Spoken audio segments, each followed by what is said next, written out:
Do hoodlums hang out in wine bars though? Like, what were they doing there? And what's a wine bar? Yeah, Does it? I I don't think even. I've never heard of a wine bar. I think it's like a bar at an Italian restaurant. I imagine. I don't know. It Just sounds like sounds pretty kind of a classy. classier. Yeah, The Patriots, being the bad boys. It's like look at this logo. Pat Patriot's cool, but these colors are patriotic. The Patriots, I get it.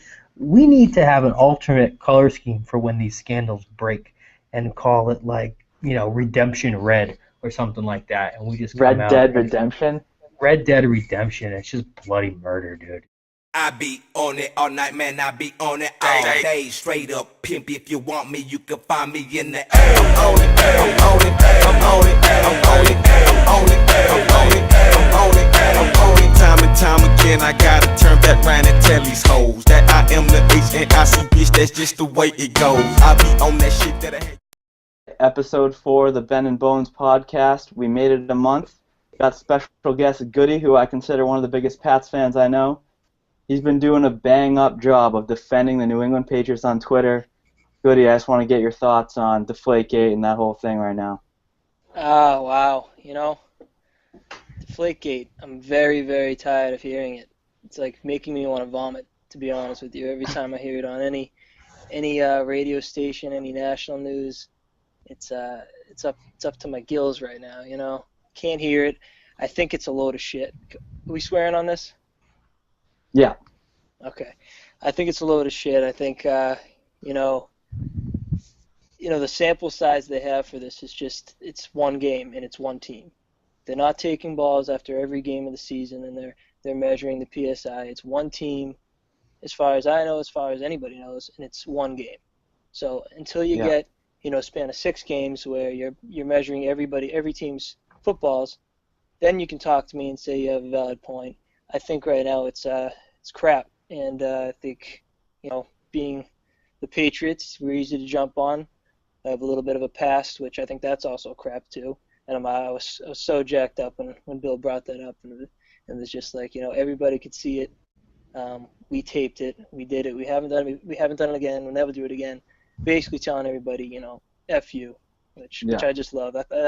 That press conference got me more jacked up than anything that's happened this season, and I feel like it did for a lot of Patriots fans. But Deflategate itself, I think, the NFL has really dropped the ball. They could have been leaking something, saying something, but having it just under wrap this whole time just gives so many people to speculate, and so many former players. You give them a mic, and all of a sudden, just because they have a platform, they feel the need to hate on us and hate on everybody on the Patriots, and it's just it's funny, but it's a disgrace too. Those are my thoughts. Well said. Jack, I know you were a little embarrassed last week when we talked about it, but have you changed after those press conferences or anything? You got any different thoughts? I had about a 6-hour stretch of being depressed about it, and I think Goody was there on Twitter with me for that whole process of going through it, where it's like, oh my God, this can't be fucking happening. And then you just got to embrace it. But now I'm flipped even further. I'm on the side where it's like, damn right they better fucking apologize, because what evidence do you have? And there's no way in hell that Bob Kraft, who's probably one of the top 3 most respected guys in the NFL, maybe top 1, puts his entire reputation on the line and says, I personally said we didn't do anything wrong and I expect an apology. There's no way he risks that unless he knows guaranteed they have nothing. And I don't care about the difference between not having evidence or not doing anything. The point is, you can't. Everything that they were leaking was anti-Patriots, to Goody's point. Everybody was hammering on him. Fucking Glazer's report the other day, where it was like, we have a person of interest. It's like, could you use more loaded terminology, like just basically leading the public to think that, yeah, this is definitely the case? Literally, if you take what he said and real talk, it's, we have a video of the ball boy leaving the room and going into another room. We don't know what he did. We don't know what happened in there. That's it. But he makes it sound like it's a fucking lock, stock, and 2 smoking barrels. He did it in there. It's ridiculous. And I'm just like, everything what I think is really interesting. I don't mean to drag on here, but so the one guy, I don't know if you've been following him on Twitter, who's had our back throughout the whole thing, who's not biased whatsoever, is this Twitter account called Sharks of Vegas. but like the guys who are like plugged into Vegas. And if anybody has the best sources, it's Vegas, right? Follow the money. They know what's going on. They have Yeah. said for the last like 4 days that the NFL's investigation is now centered on their own officials, which makes sense why they'd leak this other shit to try and make it look like the Patriots, because everyone already thinks NFL officials are bumbling idiots, you know? And what they're Yeah. saying is they took the ball, they didn't pressurize it, they just moved it around in their hand and said, okay, that feels like a good ball, signing off, we're good. And now they look like idiots. I do the same thing. I wouldn't put a needle in 48 balls that they have to check. There's no way I'm going to do that. And you know what's the dumbest fucking thing? And I know people are going to bring this up, so I'm preempting it, because Peter King, for one of his Monday morning quarterback things last year, exactly, fuck him. He did a whole thing with NFL officials. He followed them around for a week, right? Yeah. And he, like, when he was there, they were, doing everything right and checking the needle and doing all that kind of stuff. Obviously, bro, they got a reporter on there who's telling everybody what they did. They're not going to cut corners while there's a reporter in there. Yeah, no kidding. I'm over it. I got a few things to say just to wrap up, but the thing that makes me the most mad is people that have no weight in this whatsoever. Like, they have no reason to hate or not hate, and they just get so worked up about it, like some of our friends, like Michael Wilbon, stuff like that. And the NFL, again, like, they caused this whole thing. I know they're trying to catch the Patriots cheating. You shouldn't let people cheat, allegedly. But, like, they could have prevented this. They could have made the media not talk about it. You're obviously going to have a story the week before the Super Bowl because there's nothing to talk about. But, like, the NFL really shot themselves in the foot with this one. And I have one comparison. I hate people that keep calling the Patriots cheaters. Just saying over and over they're cheaters. And I was working on, like, some kind of comparison to relate it to. And I was thinking, so that was 7 years ago, Spygate, and it's something everyone did. And everyone allegedly does the deflated balls. If you go home tonight and you piss your bed, and then 7 years later you piss your bed with no incidents in between, are you a bedwetter, or are you just a guy that pissed his bed a couple times? How long did you think on that? That's good. I like that. I was thinking about this for like a couple days off and on, but then today I got to work, and that just hit me, and I was like, that's dead accurate. Just because you pissed the bed a couple times, you're not a bedwetter. I don't want to be associated with fucking bedwetters, though, dude. Come on. Yeah, it is amazing that these things stick with people, and I call out the Brady press conference where they were just hammering him, and you look back a couple months ago when Ray Rice got up there with Janae Rice. Did anybody really stand up to him in the reporters? Did anybody say anything that would make him fluster a little bit? No, they were just nice and easy with Ray Rice, and just because it's Tom Brady or just because it's the Patriots, this dude Ron Borges is a piece of shit. Who's bringing up shit like saying you can't feel the deflated ball, but DeQuell Jackson can, and that's not even the story. It comes out that DeQuell Jackson didn't even know it. So it's just amazing to me, and nobody calls out any of these guys that just shoot shit out of their ass. So that's something that pissed me off. They're saying Brady's flustered, and they drill him with the same questions 50 times in a row. You know Brady wants to say just like, guys, like, shut the hell up. This is not a big deal. Like, he's just standing there. Like, what's he supposed to do? I know. Yeah, I loved how he kind of brought in the, it's not ISIS. It's not somebody's life at hand here. It's a deflated ball by at most 2 psi, and now they're even saying it's less than that. So yeah, I was sitting at work, and I was like, the fact that this is the #1 media story in our country is pathetic. And you have body language experts, speech experts, like scientists. It's like, are you kidding me? The best was when they Today's Show, Matt Lauer brings in Hines Ward, who's hated the Patriots since 2001. And it's like, can you get somebody that's a little even-keeled here? Obviously, all these guys that Ray Lewis, Hines Ward, Terrell Suggs, all these guys that are commenting on it, they're just known enemies of the Patriots, known people that just hate the Patriots. I think that's another thing that's amusing too. Jack, Romo, but on a side note, just real quick, Romo, anybody catch his interview? What did he say? He was like, he was pretty good. He was pretty good. He was just like, is it the deflating or is it the Patriots? Pretty much what he said. He said it's a lot of people want to knock the Patriots and Tom Brady down a notch. In a nutshell, that's what he said on Mike and Mike. I think it was last Friday. Well, that's good. I mean, And I think props to the Colts. Every single Colt has come out. Andrew Luck, it's blown out of proportion. DeQuell Jackson is blown out of proportion. The tight end, Dwayne Allen, Yeah. said they could have beat us with a bar of soap. You know? Darius Butler. Wait. Mike Oh, Adams. yeah. Yeah, Darius probably wants to play again. Jack, what were you going to say before while we're wrapping this up? So my last thing is for a comeback, because I know all Patriot fans have been searching for a comeback for the last week. There's a great article, and you linked the thing to Pat's Pulpit, and I think they did it. They're like the SB Nation Patriots website, and they did a whole thing that's like a Pat's fans comeback manual, and they go through every single team and evidence of them cheating and doing something, whether it's the Ravens and deer antler spray with Ray Lewis, whether it's fucking, I mean, and there's shit that I didn't even have any clue about, dude. Like the whole, how the 49ers were built back in the day and how John Elway's Broncos were built back in the day. They did the shadiest shit ever with the salary cap. They did all deferred comps, you could fit it in. It's like, you know what? Fuck all you fools, and that's what it is. It's us against the world. Everyone fucking hates us.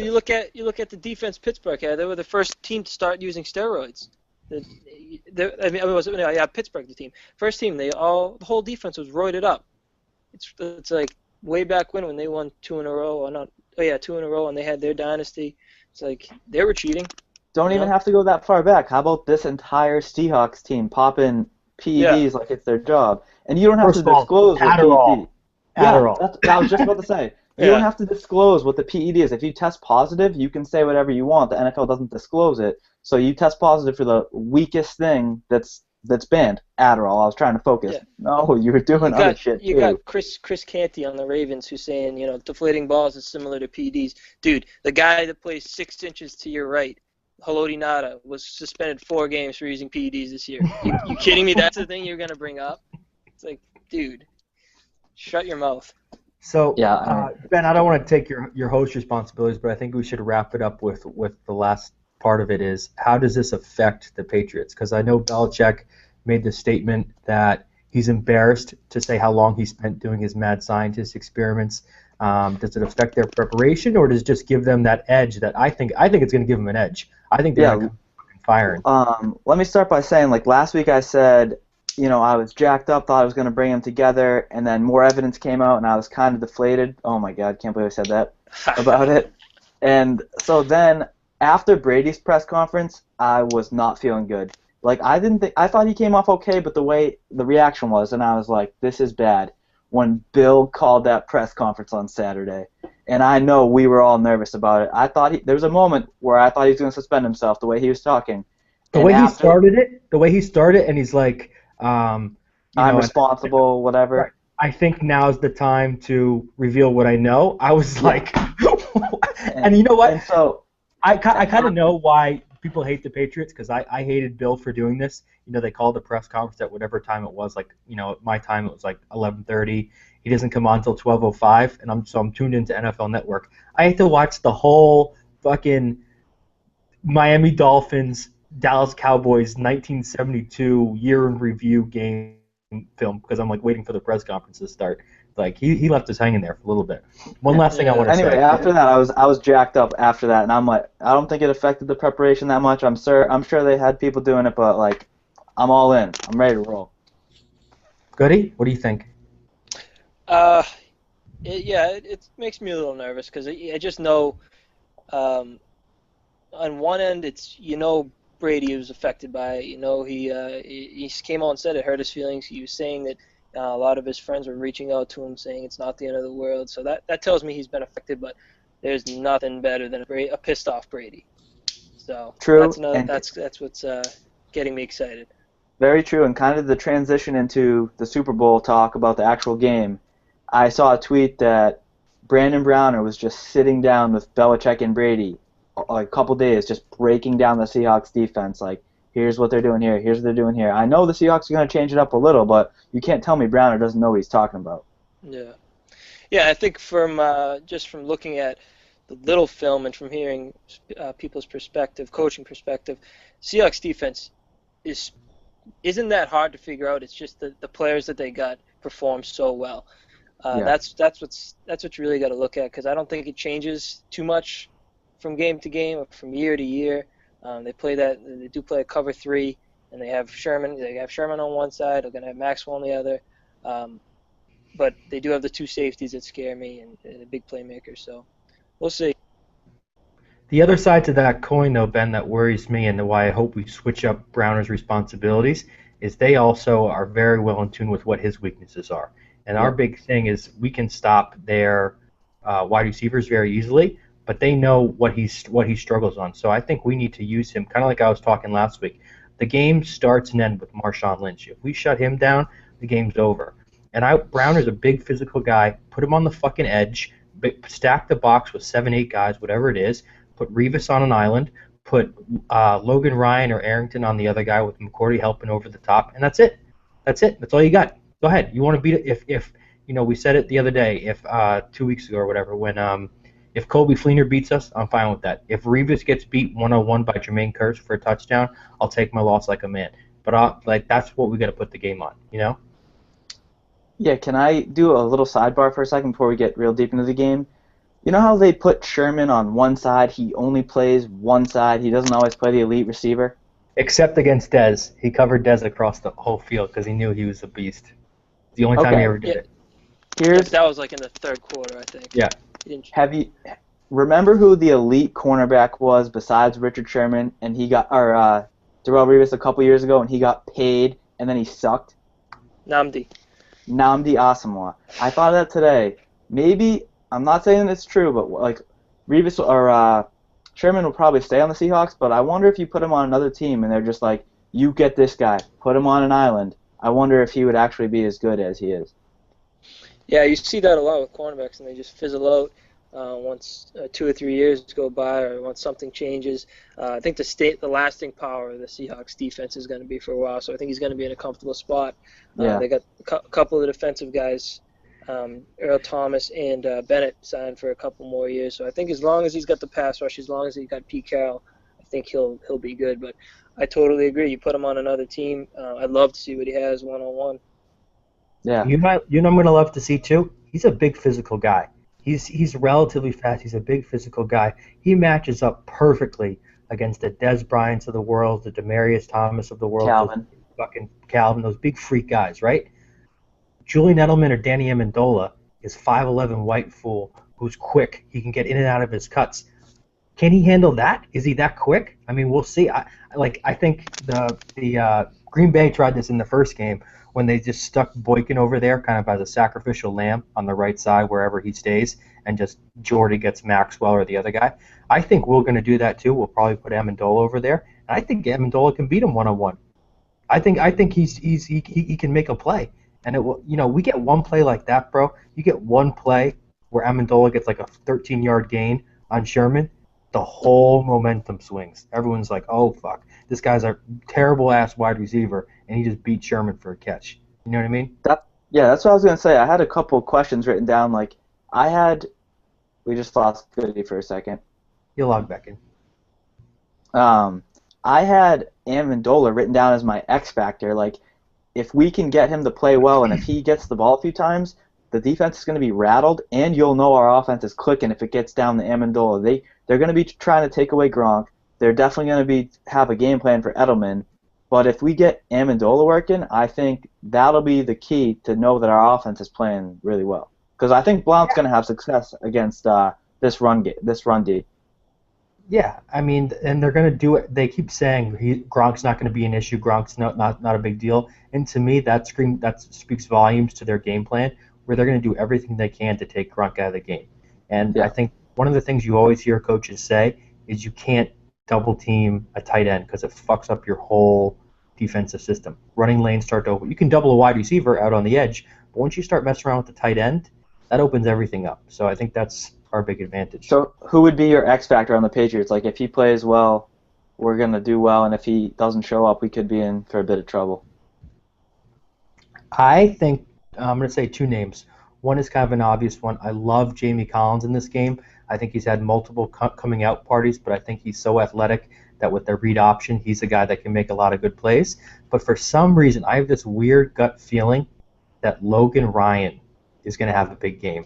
I think he's going to get a pick. I think he's going to do something. I don't think they're going to pick on Revis. They're going to pick on whoever Ryan or Arrington is going to cover. And I just got some weird feeling about Logan Ryan stepping up big. I think he's a big-time player. See, I agree with that. I almost put down Jamie Collins, but I don't want to put him down as an X factor because I'm actually so sure that he's going to play well. But I know his role will be key in like containing and kind of spying Russell Wilson at times and just like jamming up those receivers. But I think he's going to have a really good game no matter what.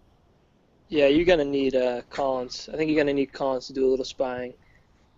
But my two guys on defense, I think it's finally time for Chandler Jones to step up. He's been a ghost the past couple weeks. And when I'm looking at it, he's not doing a good job stopping the run. He's not getting to the quarterback at all. I think they need him to record 1 sack and a couple tackles for losses, a couple breakthroughs to stop Lynch before he gets started. And I think Patrick Chung is another guy. I think you need him on those stupid little passes to that what's his name, Wilson, the tight end. Those little read option when Wilson just breaks off for the little flat road. I can just picture them getting first down after first down on those plays, on those 2nd and 6, 3rd and 4, 3rd and 5. If they're not running a Lynch, that's what they do. They go to that Wilson guy. So I think Chung will be good on him. I think Chung will be good on him. I also think that's the guy you stick Browner on because he's a big physical guy. He locks him up at the line. If you do a running play, he can disengage and go get Lynch. And if he goes with them, he's physical enough with them, you know? Yeah, I'll be curious to see if that's what they do. I know that's what they did with Fleener, but I think Fleener's more of a passing threat, a true passing threat down the field. That's why they put Brown on, but they might put him on him. You see Wilson, he breaks a couple plays, but you see him on those flats, those little crossing roads that just eat defenses up on 3rd and situational downs. Yeah, it's gonna be a good game. I mean, I think you start thinking like, you know, we got a great quarterback, they get a great quarterback. We get a great cornerback, they get a great cornerback. We get a great safety, they get a great safety. You know, and they have a impactful running back, and our impactful guy is a big ass tight end. You know, it's kind of like across the board. You can see kind of the chess pieces moving, and to that maybe another X factor is Blunt. I mean, Blunt's kind of the key to our offense. If he can get a couple yards here and there, opens up the play action. I know. Go ahead, Goody. Yeah, I was just gonna say. I know you guys might feel it too. A little bit of deja vu from last year. Blunt against the Colts, but then what did he do against the Denver Broncos? And I know we were down early, but he put up like 14 rushing yards.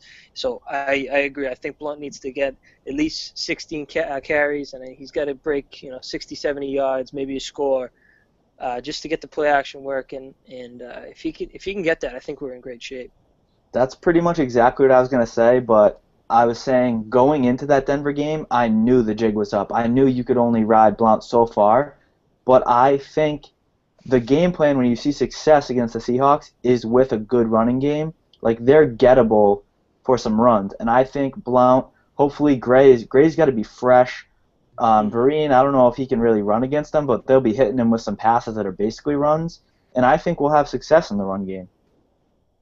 I mean, Blunt is a bigger and slower Eddie Lacy, and I think the reason why he dominates the Colts is they have a smaller D-line, a smaller, quicker D-line, and he can use his big body in there.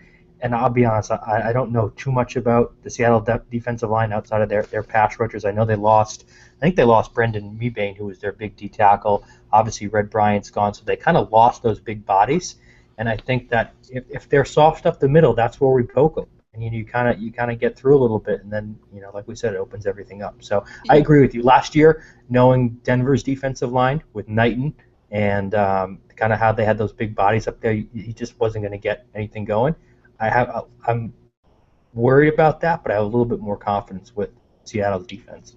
Yeah, you look at Seattle's defensive line, and I think I saw there's only 2 guys over 300 pounds on the whole rotation. That's great. So that's big. And one of them is Kevin Williams, who I think is like 36 years old, 35 or 36 years old. So he's playing. His snap count is very high. The other guy in there, his name's eluding me, but they're soft in the middle. And something they make up for it with Bobby Wagner and their linebackers, their quick linebackers. But that's something, and that's why I like Jonas Gray a little bit more. I mean, I love Blunt, but I think Jonas Gray can get to the line of scrimmage quicker, and he can make an impact quicker than Blunt. Blunt takes a little while back there, which is scary because that gives the linebackers some time to break through. But Blunt, and when he gets a little space, he can make some moves and get some yards. But we'll see what they do. I'll say this on the other end. The Patriots D has been pretty good against big running backs. 2 years ago when they faced the Seahawks, I think they held Lynch to 40-something yards, and they did pretty good against Eddie Lacy this year, who's comparable to that. So we got Vince Wilfork, Salaga, a couple big guys. Like the other big guys might not be names, but they're big, and we proved that we can contain big, powerful running backs. Yeah, I think I'm playing it in my head. If Patriots win the coin toss, they're going to defer.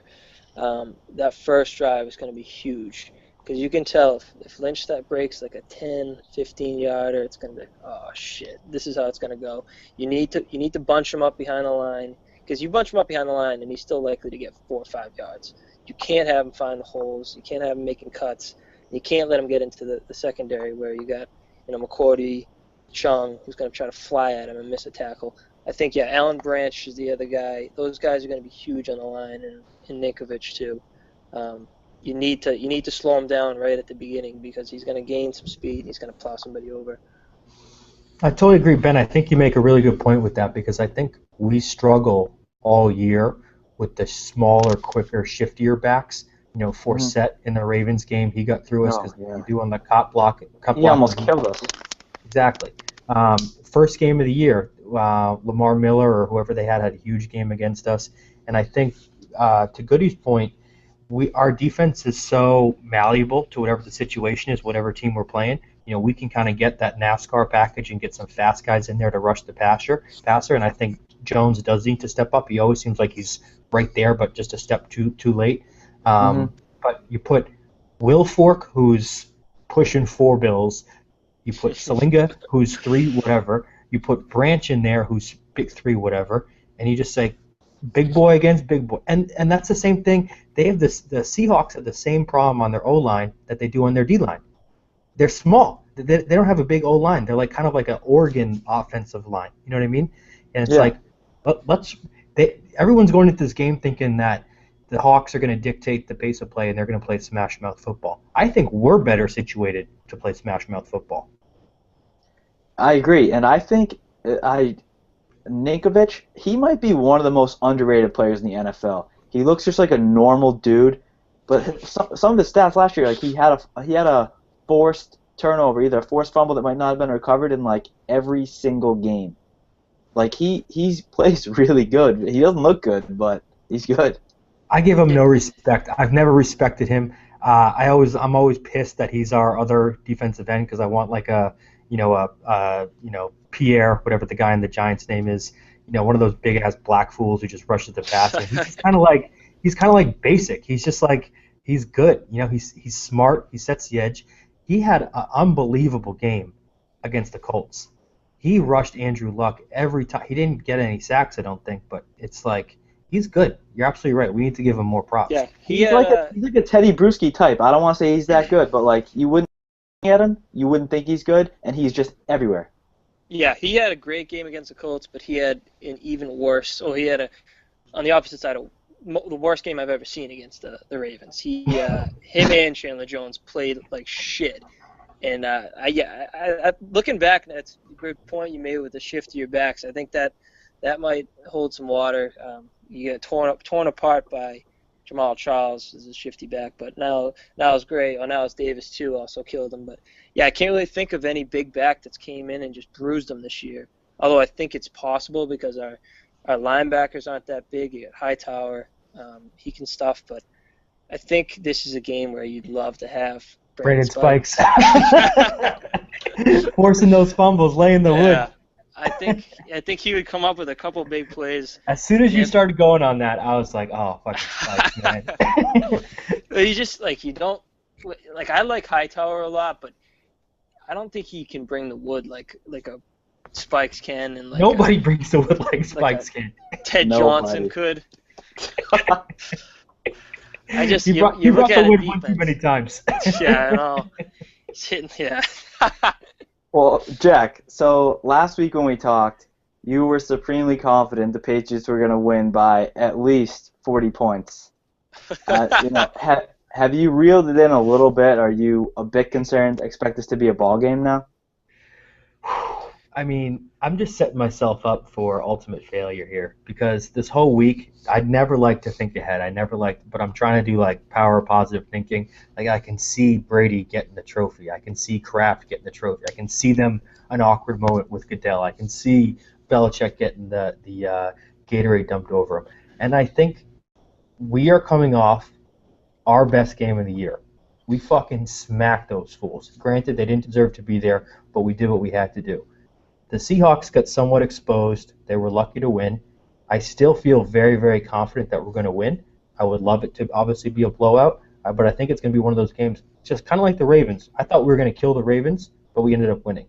I think we're going to kill the Seahawks, but I'm realistic enough to think it's like 28-24 or something like that. Like I think it's going to be a tight game, which I don't know if I'm going to make it through, dude. Like every night, like when Goody was saying before, he's trying to play it through in his head. I'm like tossing and turning, like, is Wagner on Gronk, or where are we going to put Browner? You know, is Vereen going to get a touch? You know, just trying to figure everything out. It's going to be a fucking great game. It's awesome. Yeah, I got a pit in my stomach starting today at work, and it's still there. I don't think it's going to go away till after the game. Like I'm nervous, and I know it's going to be close. I got my score as 24-23 Patriots, and I didn't even know that's the opposite score of when we lost to them 2 years ago. But like that is not going to. I might throw up there in this game, and not because I'm drunk, but like I might just be so nervous that I throw up. Yeah, that's pretty much how I'll feel too. I think I can predict the game after the first two possessions for each team, or first one possession for each team. And like I said, if they come out, Seattle comes out, Patriots defer, and they run the ball. Even if they don't score, but they're running the ball pretty well, I can see it being a long, tough game for the Pats. I don't think the Patriots are going to have too much problem scoring. I really don't. I think their Seahawks are going to come up with at least one turnover that might make this game close. I think Brady, I don't hate to say it, but I think he's going to try one of the forced passes to Gronk or the forced pass to Edelman that's going to kill him. It's going to be either Wagner or Earl Thomas that's going to come up with a big interception. I think I can picture that in my head right now. You know, that play action has been great all year when he just whips his head around and shucks it across the slant, whether it be LaFell or Gronk. I think somebody's going to step in front of that and make a pick. But other than that, I think the Patriots are going to have a pretty easy job against the defense. I think they can pick apart some of the matchups. Somebody mentioned it earlier. I think Edelman's a great matchup if he's on Sherman. I think LaFell isn't, but if Edelman or Amendola is on Sherman won't be able to keep up with those quick little slants. And I think they're going to think and drop it up and down the field. So we'll see, but I really hope. Number one thing, as all Patriots fans are thinking, you got to stop Lynch. Goody, you got a score for me? Yeah, I was thinking about it. So I think Patriots first possession are coming down with 7. I'm actually going to go 34-23. I think fourth quarter. That would be. I think fourth awesome. quarter there's going to be a turnover by the Patriots, leading to a field goal to seal the deal. You know what I should have said for the X factor, and I think none of like a regular fan, even a really big Patriots fan like all of us are, consider is our special teams is number 2 behind the Eagles the whole year. We got a rock solid fucking kicker in Gostowski. Allen generally does a good job punting. Edelman's got like the best punt return average of all time. You got special teams ace Matthew Slater back there, and on the opposite end of the spectrum, you have the Hawks, who don't have a very good special teams. A house guy could see whiffing on a couple of field goals. Their punter Ryan, he's okay. So I think that's one of the places. Like if you look across the board, I think our offense and defenses are pretty well matched up. I think maybe the difference in the game is Edelman breaking like a 35-yard punt return, Amendola breaking a nice little punt return and getting a good field position, and that could be a difference in the game. Because doesn't Earl Thomas normally return punts for them? Like when they need a play, he's their guy. Who else does it for them? I don't know if he does that anymore. Yeah, I think they. And he's got that banged up shoulder now too. There's no way he'll be doing that. They don't have him, so that you're gonna put I think it's who's the guy that fumbled last week? Yeah, Was it some white guy. Baldwin? Was it Baldwin or Curse? Oh no, it is it's Curse. He had like the two tipped that went and intercepted. I don't know. All the receivers are like those light skinned black guys, and they all are like the most average receivers ever. We got light skin. Edelman's basically a light skinned black guy, so. Dude, Edelman's the man. Jack, is that your final score prediction? 28-24? That what I got from you?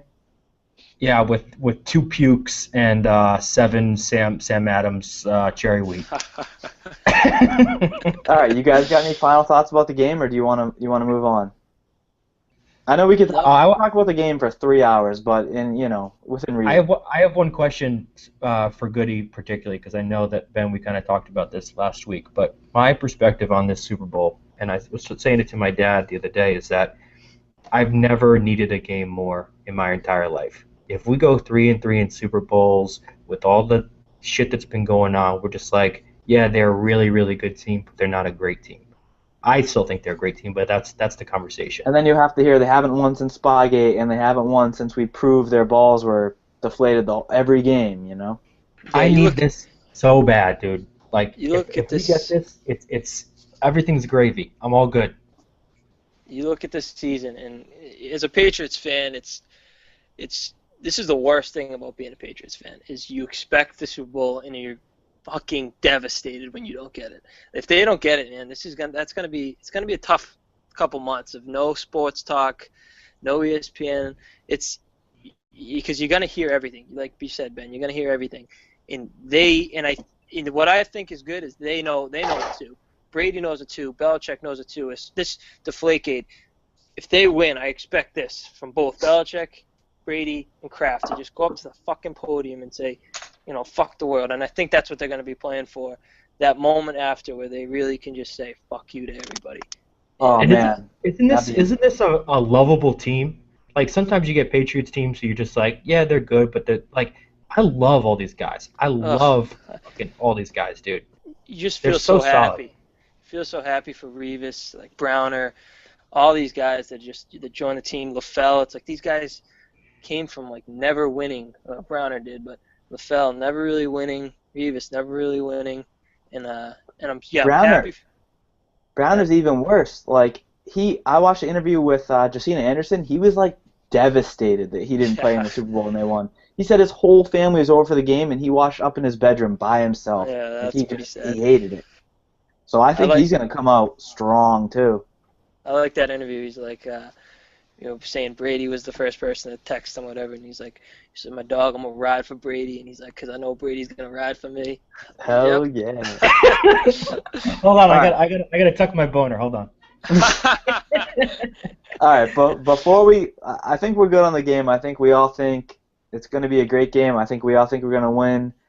We hit on some good points, but before we get to the prop bets, Goody is my college roommate. And kind of brainwashed me that McCourty sucked. That's before we switched from cornerback to safety. And Jack is one of my best friends and thinks McCourty is great. I'm somewhere in the middle, and I want you guys to debate this. Well, no, I need to frame the conversation a little bit extra too, because, and I think Goody will agree with this, his rookie year was phenomenal. We hadn't had a cornerback since Asante Samuel who'd be like, yeah, he's good, he's solid. And he had like 7 picks. He did a great job. He was awesome. Second year, he fucking sucked. And I always remember Goody tweeting like, fucking cut this fool. And I was right there with him. I'm not saying that was the wrong thought. He sucked. And then somebody got injured or something. They had to play him at safety. You start hearing the stories coming out. Yo, he's pretty good. He can play a good center field. He can do it. But now their narrative is totally flipped where it's like he's an all-pro safety. He's just behind Earl Thomas. He's the second in the league. So I'm fully behind him. I know that he's Belichick's star pupil. He's like the perfect Patriot. He like does everything. He's super fucking versatile. So I just need to know, can we bury the hate on McCourty, or you still hold a little bit inside of you? Well, let me correct you with one thing. All right. Nobody got hurt that caused the move for safety. He just fucking sucked. Okay. And they were like, get this guy out of man-to-man.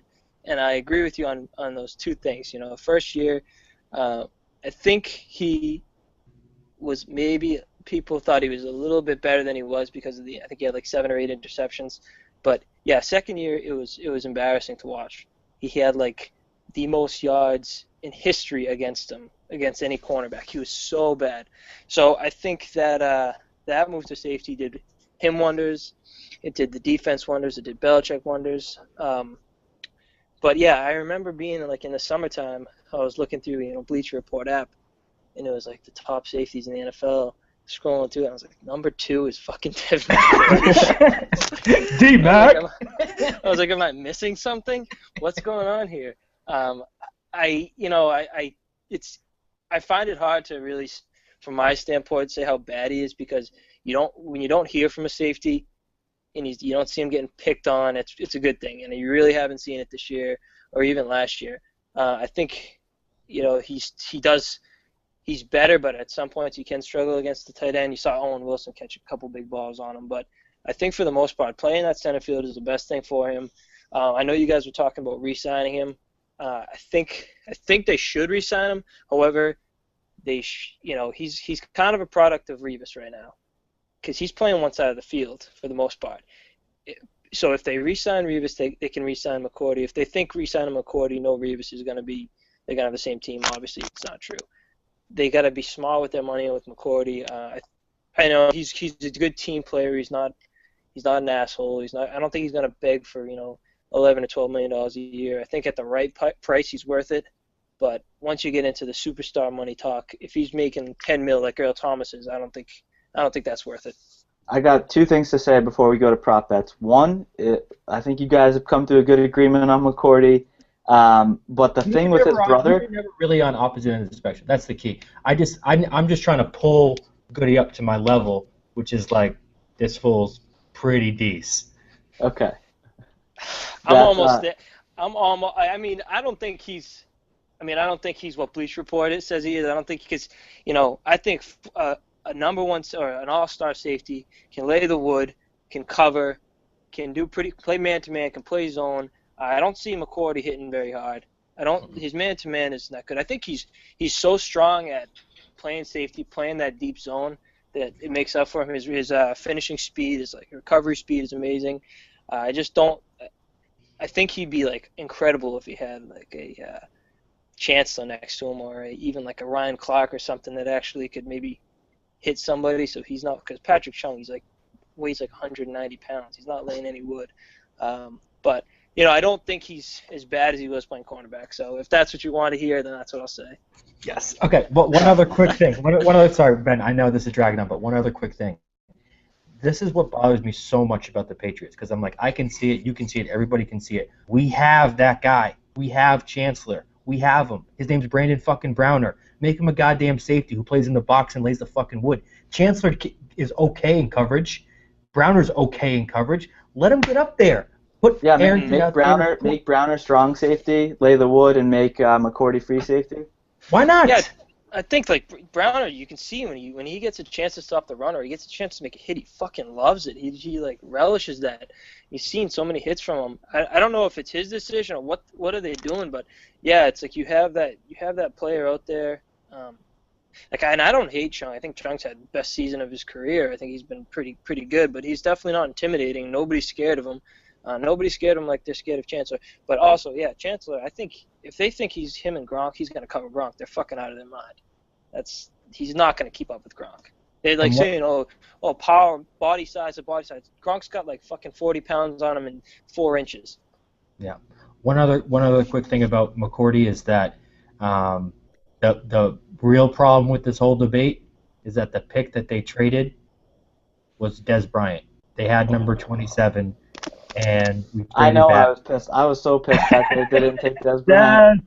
I think this is a Des fan club. This isn't even a Patriots talk. I got my Des Bryant T-shirt over there on my bed. Should I get it? I got mine at home. I should go get mine. We're like under the radar Cowboy fans. All right, we have to keep this brief to move on to prop bets. But you think winning the Super Bowl or losing makes Revis more likely to stay? Winning.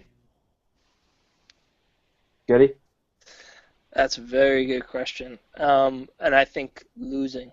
I agree. I think if he loses, he's like, I tasted it. This is my squad. Got to come back to it next year. I think if he wins, he's like, got my ring. Let me go get paid. Yeah, because you like just listen to him. He's not like, I mean, it's sad. He doesn't seem like he really wants to stay. He's just like, oh, we'll leave it up to next year, and it's a business and this and that.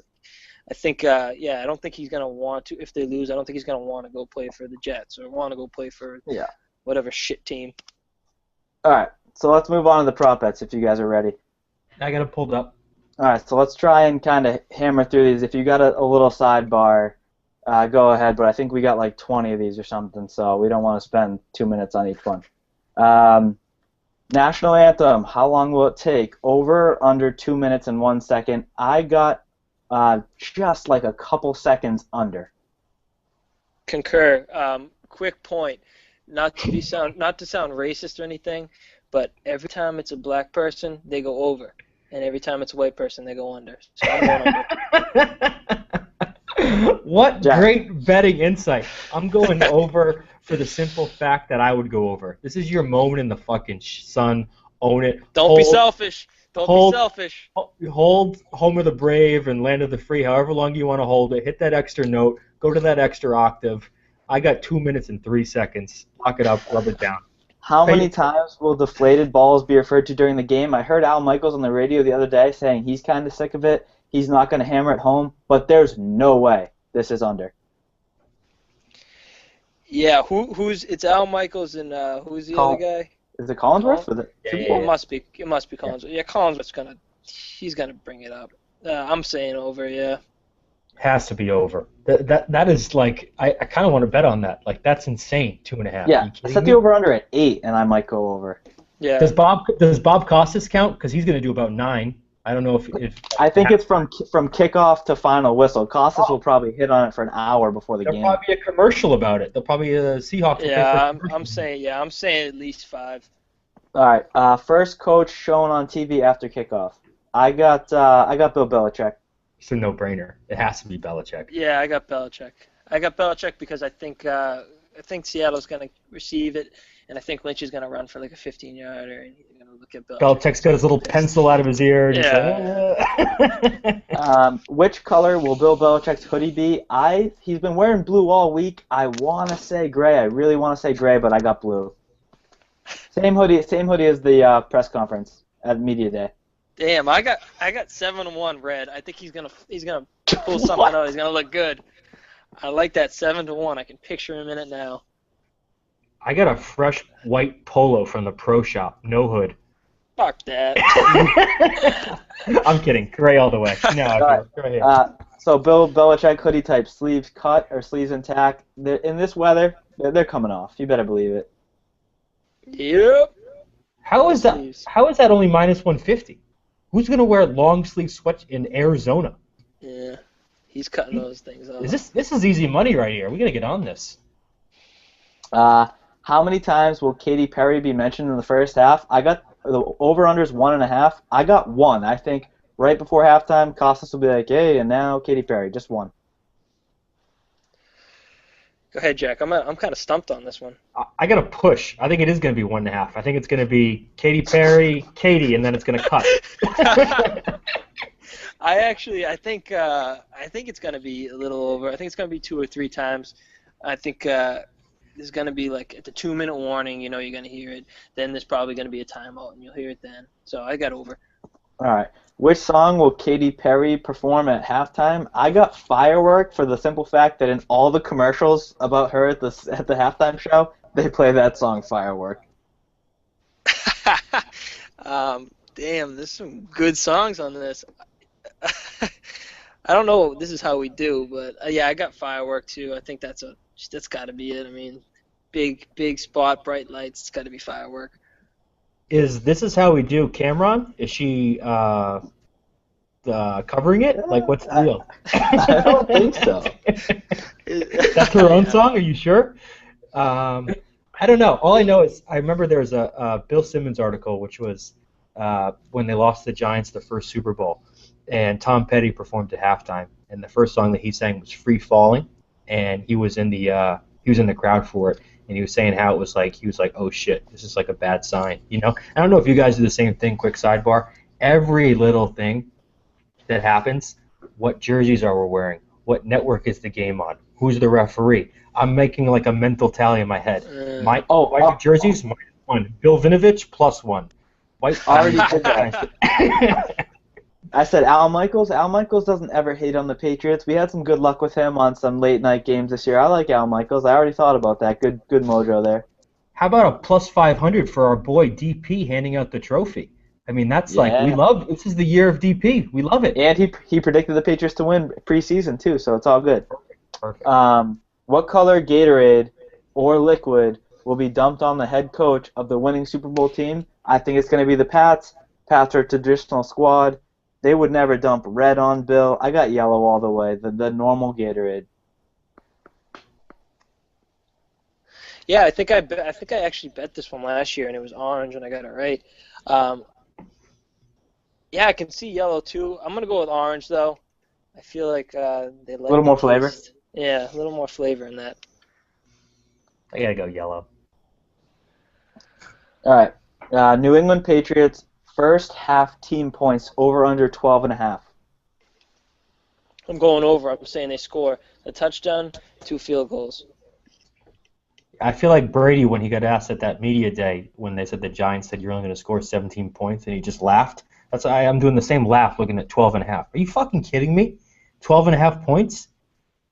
Yeah, I got the over to it. It's at least 2 touchdowns. The only thing I will say though is you do notice that in Super Bowl games is everyone's fucking so nervous the first couple of possessions, which is to Goody's point is a great thing if we defer. And that's like plus $1 billion. We were talking about adding things up. When we get the toss or they get the toss and they elect to receive, we like to defer. Because you know what? We've all played Madden. You got to go for the 2-for-1. End of the half. You score a touchdown. You get the ball back. It's fucking gravy, dude. And what's been scary, other than last game, is that's actually been killing the Pats because they were letting off Baltimore, came up and scored 2 touchdowns right away. But you know what? I think the Patriots score on their first possession, and Seattle's defense obviously is impeccable in the red zone, so I think they're going to have some trouble there. But definitely 2 field goals and a touchdown. They're only going to have 1 drive in the first half that they don't put up points. Benny, didn't you skip who will the Super Bowl MVP mention? Oh, I'm sorry, I did do that. Who will the Super Bowl MVP mention in his first interview? I am assuming it's going to be Tom Brady as MVP, and he's thanking his teammates first. Completely agree with that. Gonna be Brady, gonna be teammates. Couldn't have done it without these guys. Yeah, I agree. I think that if there was a bet for the first person that gets thanked, I've had this playing in my head all week too. Remember when Elway won the title? Pat Bowlen gets up there and he goes, "This one's for John." I could see it being Bob Kraft. This one's for Tom. For Bob Kraft. He's like he loves Tom Brady like a son. He's gone through a whole lot of shit. He knows this is his 4th title, legacy cementing title. So, but I agree. If Brady's going to get it, if Jamie Collins gets it, the bets are all off. You can't even understand what that fool says with the goal in his mouth. Shout out to Pookie and Boo Boo Lil B. A little side note, I read an article, so I know it's not going to be God, because Brady was brought up a Catholic, but I guess they said he's got a menorah in his house. Yeah. The New York Times thing, yeah. Yeah, and they asked him why, and he's just like, I don't know. He's like, I don't really have a religion. It's like we celebrate everything. Goody, how about the part in the article where he brings out the blue water bottle? I love Ben's reaction. And he's like, well, that you know why he has the menorah in there? I got it. I figured it out. He's angling for a Willow Bend membership. All right. Ben, your reaction was classic. You were just like, it's like I found out Santa Claus isn't real. Which will be the highest? Jewish. Which would be the highest scoring quarter? I think it's going to be the second. Like we were saying, get a little nervous in the first quarter, and then at the second, you kind of feel like we got to get enough time, get the ball back, maybe get a score here, get it back after halftime. I think the second quarter will be the highest scoring. Yeah, I'm gonna go with the third quarter. I think there'll be a lot of catching up to do either on one side. I think the third quarter will be pretty big. I got 4th. I think it's either going to be a couple scores by this Hawks losing, catching up, or Patriots pulling away with it. So I'm going fourth. All right, longest touchdown of the game, over under 44.5 yards. I got under, and I say that pretty comfortably. Like anyone could break one at any time, but the Patriots don't really have the playmakers to really stretch the field, and I think the receivers are average enough. So like the only way I see it happening is if Lynch breaks like a 60-yard run and I kill myself. So. Yeah, I'm gonna agree. I think you look at the Patriots and they've only let off. I think they're like second or third in the league. I'm not positive Seattle's statistics, but they got to be up there too with passes over 40 yards. So I'm gonna go under that. I think they've only let off like 5 or 6 all season. So You got to go under. The only way I don't see even Lynch breaking it. I think we'd have somebody would catch up to him, and McCourty would slap his fucking ankle and get him down. Yeah. I think the only way that gets beaten is Edelman.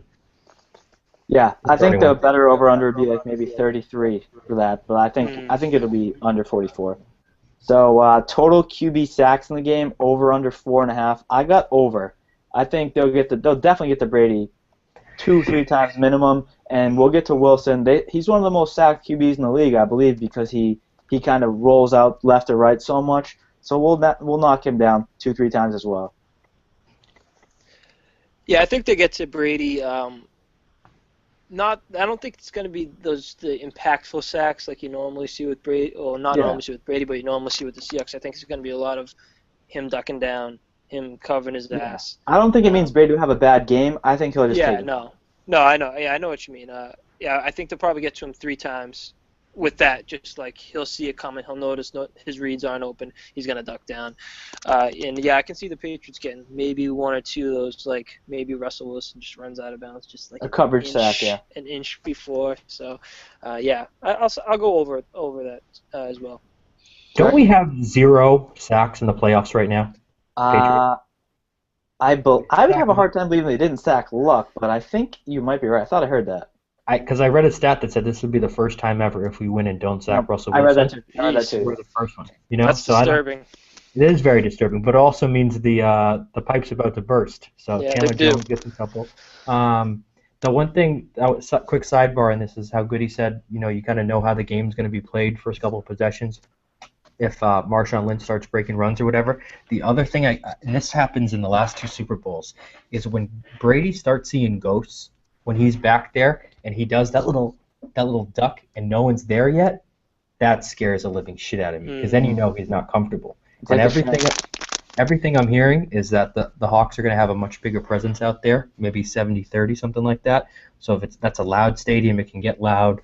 If he starts doing that, man, that'll scare the shit out of me. Yeah, that's always just so painful seeing. So you get frightened by watching that. I think these two are the 2 hardest ones for me. Tom Brady passing yards and Russell Wilson passing yards. So Tom Brady over under 260.5. I got over by like a half a yard. I think it's going to be right around there because I think Blount's going to run it well. Yeah, I think it's going to be about 260 to 270 range. Yeah, I think, I don't want him to get over because I think if he's getting over 260, they're going to be trying to come back. They're going to be on the comeback trail. Yeah. I'm hoping. I think 240 to 260 is what he will get. I really do think Blount's gonna pick up a chunk of yards. I think he'll get 60 to 90 yards on 16 to 20 attempts. That's if the game plan goes well. So I'm gonna go under in hopes the Patriots gonna run away with this, and I'm gonna say 249. Okay. What did you get Russell Wilson in there too? We'll do him next.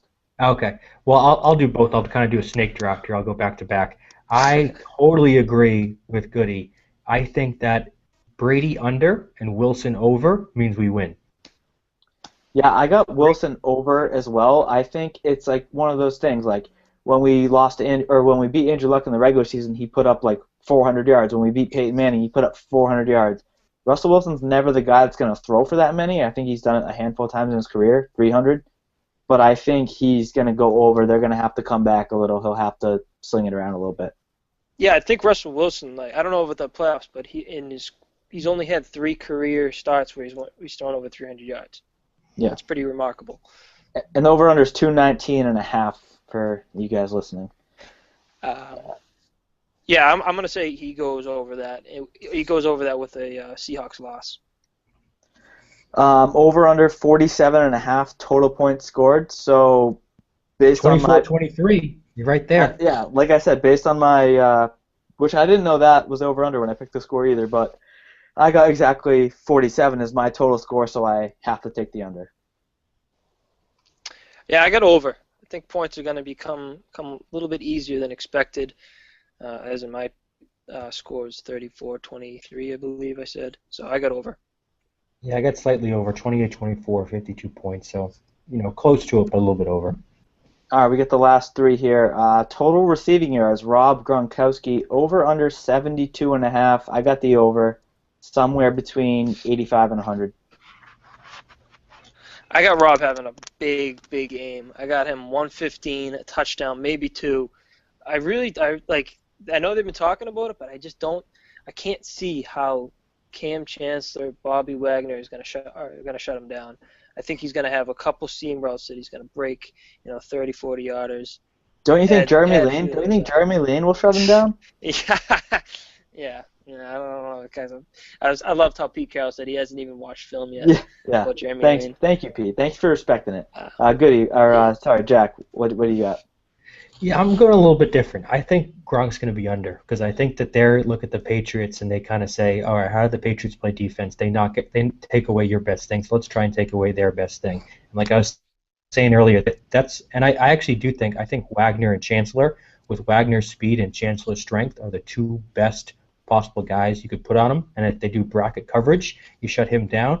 But I think that opens a door for everybody else. So I think Gronk gets a touchdown in the red zone. I think he gets a TD and like 60 yards. Like a 5 for 50? Yeah, I could take 5 for 50 too and a touchdown or something. Something like that. Julian Edelman, total receptions over under 6. I think Goody said too. I expect him to have a big game. I see him getting over 6 for sure, especially if they're going to do a lot of those slant routes and whatnot. If he doesn't drop the ball. Yeah, I got him at 8. 8 for like 60 yards. I think it's going to be a lot of slants, maybe a few screens mixed in. The yards aren't going to be there, but I got like 3 or 4 big third downs going his way. Yeah, put me in for over. Based on my assessment of Gronk, I got to go over because I think that's the guy that they're going to leave in one-on-one coverage. He's going to get open catches. Yeah, if they're both under, we're screwed. Yeah, exactly. I think for the Patriots, you got to be fearless. You can't pull a Green Bay Packers and just bow down and run the ball and run out the clock. I think you have to be fearless with the pass offense. You got to take some chances. That's why I think Brady's going to have a pick. But I just think you can't. If you're up, you got to step on the throat. Do what Green Bay didn't do. Step on their throat and get them out of the game. And that's where this whole Deflategate comes into play, is that we're playing in absolute FU mode like we did all 2007, and that's Belichick's thing, man. He never plays soft. He never plays scared. He's always the guy that goes for it on 4th and 1. He's always the guy that's making the decision, whatever. I think that they are going to step on their throat if they have the opportunity. So I love it. Last one, Marshawn Lynch, rushing yards, over under 92.5. I got the under. I think they're going to contain him, unless he breaks one like Goody's been afraid of. But, yeah, I got under by 10, 15 yards at least. This is tough because it goes with, my two versions of how the game goes. If it's a close game, I think he's got way over. I think he's got close to 140. But if the Patriots can get on top first, I think he's got well under. He might have like 40 to 50 receiving yards, but I'm gonna say under because I'm hoping under. I'm gonna say he's got like close, probably 80, 85 to 90 yards. Yeah, I think it's definitely under. I think they're going to shut him down. I think there is something to that theory of smaller, quicker backs give us trouble while we can handle the big boys. And I think if Brandon Spikes was back there, like we were talking about earlier, this over-under is 70. I think he swings the line 20 yards. Yeah, so that's it for the over-under. And what just popped in my head is, I expect to win, but with the Richard Sherman, you mad, bro. And I read a tweet that's like most cold-blooded assassins, Tom Brady never, ever forgets, and there's a picture of that. But if we lose, the second it happens, I'm deleting the Twitter app from my phone, no notifications. I don't want to hear Richard Sherman's name for 2 years. I don't want to see him say anything, but God willing, we'll be in double FU mode after the game, like you guys were saying, and, the story will be written. Interesting prop bet note I read on ESPN today, or the other day, was that the heads and tails for the coin flip, heads is being bet at 4-1 over tails, which is crazy. Tails never fails, bro. I can't believe I didn't include that one. Crazy. Oh, I don't know. Although I said tails never fails for the Green Bay game, and Green Bay picked tails, lost on it. Seattle won the game, and now we're talking about a completely different game. I know. I hear you. All right, you guys got any final thoughts on the Super Bowl? Anything about it? Briefly, we're about an hour now before we touch on a little golf and wrap things up. Jack, you want to go? I will just say that next week's podcast only has two options, two outcomes. It's either the greatest podcast of my life, where I have a perma-smile for an hour and a half, or we're just like this the whole fucking time. Just like, are you fucking kidding me, dude? Like, who are we drafting? Are we re-signing Revis? Like, this is the biggest game of my life. It absolutely is. Besides the 18-0, potential go 19-0, this is like, it's do or die, and it's fucking scaring the shit out of me. But I think we're gonna pull it out. I said earlier, I'm so nervous. Goody, your final thoughts? You guys, I'm 100% confident that we're gonna win this game. The Patriots are Yes! gonna win this game, 100%, and I'm gonna tell you why. Because as much as we're saying that this is the most important game, it's 10 times more important to Tom Brady and Bill Belichick and Vince Wilfork. I'll put his name out there. I don't think he's done a lot this year, but I think he's gonna be. He's very sporadic with some of his games that he just goes nuts. And I think this is one game he's going to go fucking ham. He's going to get in the backfield a few times, fuck up the line a little bit. You see Richard Sherman out there taking fucking batting practice in Arizona playing baseball. And you're not seeing any of the Patriots do anything shit like that. I think they're focused. I think they're pissed off. And I think they're going to fucking take this one home for us. I'm ready to run through a let's roll. I didn't know about Let's go, baby. I didn't know about Sherman taking BP. I love that. He's fucking around. Everybody's fucking around. You know what he said? He said last year nobody really did anything fun during this week, and he said this year we're all taking it in because we've been there already. Fuck you, Richard Sherman. You know what? I think Jack had one of the best lines last week where he said, "I'll tell you one thing: the duck boat tires will be properly inflated." And that got me saying, I emailed that to Barstool with props to Jack, and I was like, "You guys got to make this a T-shirt because that's a dope line." I like that. What I was gonna say was, and I know I ride Simmons' dick all the time, but I got to bring up this thing too because he always talks about his theory where in playoff games you never wager against God, puppies, and he got some tip from some guy in Pakistan, so it's like God, puppies in Pakistan. I read the most heartbreaking story today about Alan Branch. I read that. So for those who don't know, he went on some trip with his wife, and he had 4 dogs, and they left him at like this place called Greenacre Dog Farm or some bullshit like that. And the owners left, and they left it in charge of their kids, and the kids locked all the dogs in a very, very small room with one little AC vent, and I think 90% of the dogs died from suffocating or whatever. One of them made it, and then Alan Branch said he's playing for those 3 dogs. So I hate to make light of the situation, turned it into kind of a joke, but I mean, he said he's playing for the dogs. You don't bet against puppies. Go Pats. Yeah. Hey, hell yeah. All right. Yeah, that's heartbreaking. Hey, well, Goody has jacked up before. Let's keep it inflated before.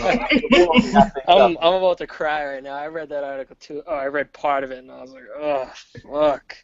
All right. So, staple of the show is golf. Last week, Jack picked Ryan Palmer, who almost shot 59 one day. He kind of didn't have a great Sunday. He was in the thick of it. I don't know what he ended up finishing. I think he made 6 figures, Jack, no? Yeah, he came in 12th, so he did pretty good. And my guy, Chris Kirk, I thought it was still a solid pick. I think he shot 11 or 12 under, but he came in like 50th. It was just a low tournament. This week is the Waste Management Phoenix Open. It's the biggest capacity tournament of the year, crowd-wise. Tiger's coming back. It's going to be even bigger. And I got a no-brainer winner although I think he could miss the cut too because he might get too jacked up. It's Patrick Reed. He's playing well. He loves getting jacked up. Ryder Cup, he kills it. I think he's going to go to that huge crowd, and he's just going to have a field day. Yeah, I mean, it's what a week for Arizona. I mean, come on. You got Tiger, you got Phil, you got all the boys in town, you got Brady, you got Belichick, you got Kraft, you got the fucking Super Bowl in town. Great week to be in Arizona. My pick for this week is a little bit under the radar. I was reading some stats and stuff. Brendan Steele, who's kind of not really a well-known guy, but he's a solid player. He has a T6, a T4 in this tournament last couple of years. I think he's a good player. He's obviously comfortable at the course, so he's my guy this week. Hunter Mahan was the other guy that I heard, but I'm riding with Brendan Steele. I like Steele. I read some good things about him this week too. How about Keegan? How about Keegan winning it and Pat's winning it on the same day? Would that be the greatest day of his life? Baby. Goody, I see you kind of checked out mentally. I saw you swiping with some filters down there. I might bow out of the golf talk a little bit. Can we talk about Tiger Woods' tooth, though? We got to talk about Tiger Woods' tooth and alibi. We have to do a postscript on that. We talked about it last week, actually. You got a winner for me, Goody. You're picking Phil, I assume. Yeah, I got left. Yeah, I mean, now you say Keegan, I'm kind of pushing for him now. I don't know. Is he going to be playing or watching the game? I don't know. Hopefully he plays, wins, gets in for the first quarter. Yeah, gets back in. We can talk about this Tiger stuff and Alan be off the air. I think it's a good time to wrap things up. I think that was a good episode, and hopefully Pat's take the thing home. We have a great episode next week. I think we got to have Goody back next Wednesday, no matter what, if your schedule allows, just for either we're all drinking fucking scotch and feeling miserable about ourselves, or we're popping Dom Perignon and getting fucking hyphy. Oh, so Ben, one other quick thing. We always talk about tweet of the week or whatever. The tweet that I saw, this is back in 2007. This is my favorite thing of all time I read today. Marshawn Lynch gets interviewed. Back when he was talking with the media, he's a rookie. And the Patriots are going for 19-0, whatever. And so, he's from Oakland. So he's all about getting hyphy, E40, the whole deal. And the yard barker guy or whoever was interviewing was like, so what do you think about Tom Brady? Does he get hyphy? And Lynch just looks at him and goes, what? Tom Brady? Tom Brady is 100% hyphy all the time. So that is my favorite thing of all time. Let's end it on that note, and hopefully Tom Brady gets 100% hyphy on Sunday. Yeah. Clear enough for you? All right. Yeah. Why niggas look mad? Y'all supposed to be happy I'm free. Y'all niggas look like y'all wanted me to stay in jail. Oh, busters. Picture me rolling in my 500 Benz. I got no love for these niggas. There's no need to be friends. They got me under surveillance. I swear some